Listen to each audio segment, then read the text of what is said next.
I hope you enjoy the snack. Hey Chef Kids, Auntie Laurel here, and I wanted to teach you how to make ants on a log.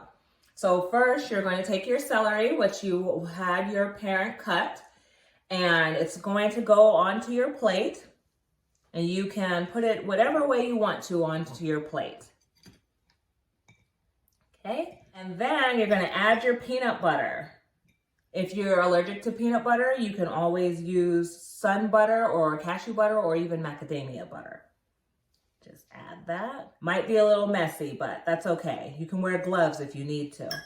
And you got some almond butter or peanut butter in your in the mail when you got your kit. I hope you didn't eat it already.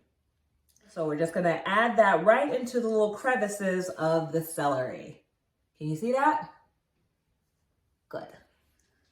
Then you're gonna go ahead and, Auntie Laurel's making a mess, but that's okay. You're going to add your ants, which are your raisins, which are so yummy and high in many vitamins that are yummy for you.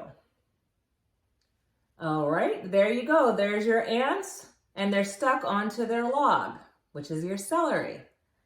So now what you can do is you can add other fun things like vegan mini marshmallows, or you can add in animal crackers if you like, or you can decide whatever you might want to do. You could do red ants on a log and do cranberries too. I used to eat this in the 90s. I didn't like it back then, but I love it now, and I hope you do too. Thanks, Chef Kids. See you next month.